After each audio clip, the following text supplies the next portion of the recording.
Okay, good morning, everyone. My name is Gaspare Genna. I am Professor of Political Science and Director of North American Studies. And I'm here to talk to you about my journey as well, but also talk about a particular thing that kind of focuses in a little bit on my research as well. One of the things that I've always asked myself through life is, why does cooperation come easy to some, but it's very difficult for others? And what I've come up in both empirically as well as from my experience is that it really depends upon some factors. One is identity, the other one's fair treatment, and the last is trust. And a lot of these things are very interactive. First, what I'd like to do is provide you with the overall map. Identity is something that we all hold. As you all know, we all have multiple identities. And depending on the circumstance, some identities are more important than others. The thing about in social science research, we've discovered that identity tends to produce biases. And this is what's oftentimes referred to as in-group, out-group biases, in which members of one group wants to keep the resources within their group and prevent it from being exercised to people outside of their group. And then we also discovered, though, that groups tend to be more cooperative when there is a trust that's developed between the two of them. And then that trust actually comes when one side, one group, views the other group as treating its membership fairly. And so I basically would like just to go through this in my own particular journey. When I grew up in Brooklyn as a young man, we were tasked a lot of times, my brothers and I, to go out and get food or some other thing for our parents at the local grocery store. These grocery stores in the 1970s in Brooklyn are just the small little shops in the corner. And the one particular shop that I used to go to was named Max's. And it was actually owned and operated, surprisingly, by someone named Max. And Max was a very interesting man. He was much older individual, and he was always upset, it seemed. And he was always gruffy. He never greeted anyone with a smile. He was always kind of like a matter-of-fact type of a thing, which you're probably thinking to yourself, not a really good business personality. However, you have to understand, this is New York City in the 1970s, and that was very, very typical of the time. Another thing about Max was that he didn't trust anybody, nobody. You walked into the shop, it doesn't make a difference what you look like, what your age was and such, you were basically assumed to be a thief. And he had mirrors all over the shop, and he was constantly monitoring, to the point in which if you were a younger individual, he oftentimes singled us out by the fact that you couldn't be more than 3 in the store at any given time, so he can monitor everybody that was walking in there. So that was Max. Now, another thing about Max that I noticed, especially in the summertime, when his sleeves were rolled up, was he had this kind of a number. This is not Max himself, but this is something that I would always notice. He had this thing on his forearm, this number on his forearm. And I was a little kid, I was about 10 years old, and I just asked him, and I said, what's that? Because I thought it was kind of weird, just have a series of numbers on tattoo. Remember, again, this is not a time in which everyone had a tattoo like we have today. And he basically got upset with me, he wouldn't tell me. Well, I persisted, and I kept on asking him, what this number was about. And then he eventually told me. And basically, he told me the story that he was a survivor of the Nazi Holocaust, in which he was basically deemed by a specific group of individuals, the Nazi Party of Germany, as being a criminal. What was his crime? He was born wrong. That was his crime. That's it. He didn't do anything. He didn't say anything. As a matter of fact, he was a young man at the time, but the fact that he was born Jewish basically meant that he did not deserve to live. And so he was rounded up like everyone else and gone through the greatest brutality and deprived of any dignity that can actually happen.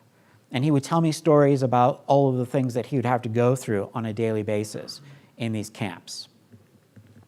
However, he would then tell me that the person that he hated the most were not the SS guards. It was this guy. And of course, not this guy in particular, but someone like him. Who is this? This is a capo. A capo was, it's short for a German name, and you can actually see it written on his armband, was a Jew who were in these camps. And their goal was to make sure that the other Jews in the camps obeyed the rules. And as you can tell from looking at the two pictures, he does not look like the other inmates. He wears a very nice coat in the middle of winter. He's well fed and such. And so he hated this guy and people like him the most because he betrayed their identity. The people, remember, we talk about this in-group, out-group type of a thing. You're supposed to, hey, we're all part of the same group. You're supposed to keep resources within the group. And he basically betrayed it. And so basically what happened was he couldn't trust anybody because he could not even trust people that were supposed to be looking out for him. Okay, now I want to fast forward to when I was in college.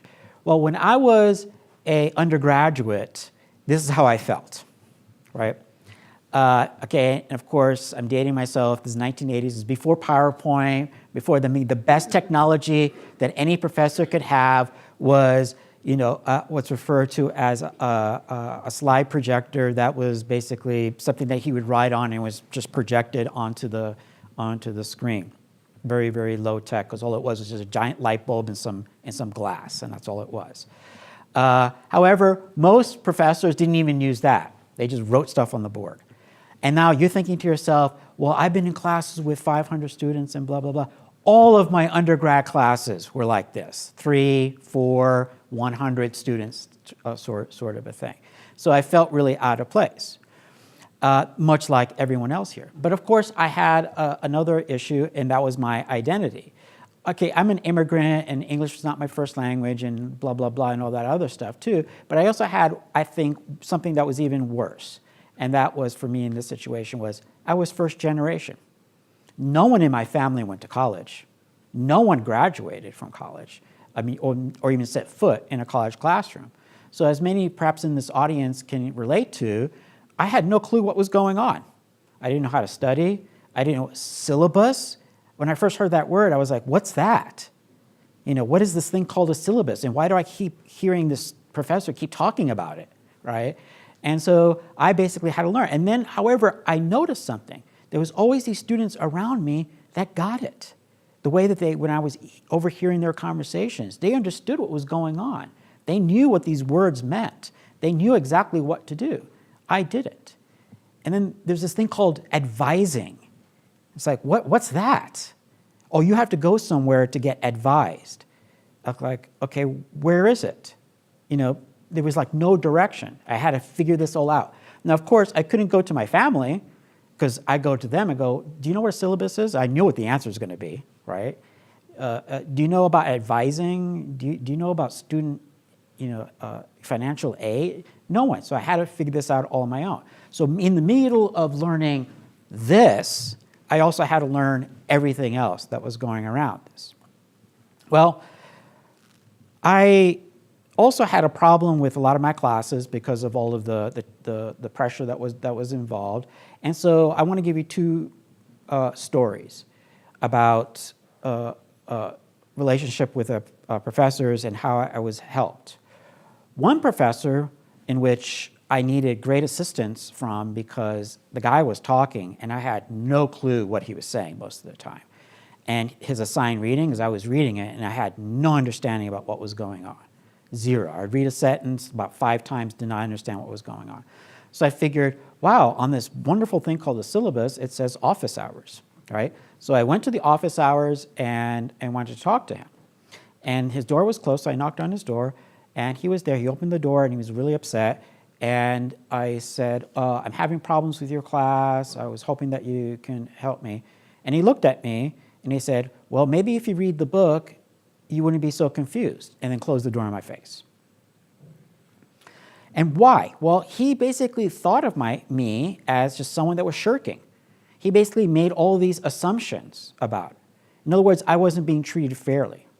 Now I want to contrast that with another faculty member. I went to the exact same thing, did not understand what was going on, couldn't understand the textbook, didn't understand the lectures, and so I went to the office hours and I talked to him. And he said, he welcomed me in, and before he even allowed me to ask a question about the class or what my problems were, he wanted to know who I was, how many hours I worked a week, what was my background, did my parents go to college? He wanted to know exactly what I was. And then after he figured that out, then he said, now I'm ready to help you. Now I know how I can help you. Of course, he didn't say that, but that was what was going on. And he basically set up these tutoring sessions in which I went to him every other week for about an hour. He told me I needed to have a list of questions. Like, it wasn't just going to be a big, gab session and things of that nature. Now, it's important to note, I didn't get a high grade in that class. I didn't fail it, but I didn't get a high grade, right? But the point here is that he helped me. He treated me fairly. And I started developing a lot of trust to the point in which now I can trust professors, because I always thought that professors were these, basically these geniuses who knew everything, that had it all worked out in some manner, had a particular set of privilege that I was never a part of. So to basically wrap things up, what I'm trying to tell you here is that there is, I think, a virtuous cycle that can start developing in which, yes, we all come in with our identities. But the only way to make sure that we have cooperation within any group, especially in a group that has diversity, is that we treat each other fairly. And that in that fair treatment is associated with knowing exactly what is expected. And if you don't know what is expected, is to ask what is expected and to understand that you have a right to know and to be treated fairly. Because, and this is very important, it benefits you as an individual, but it also helps in developing trust, right? Because without trust, then, as many political scientists and social scientists will tell you, nothing works. Nothing can operate. Groups cannot function without trust. And then it loops back in, therefore, in basically saying, hey, I can be who I am. It's perfectly okay to be whoever I am, and other people can be who they are, so long as we, once again, treat each other fairly and build up more trust. And in this process, it creates a greater degree of harmony within a society, and also in our own little microcosm of society here on campus. And we start developing a greater amount of kindness and associated within our own species. Thank you very much.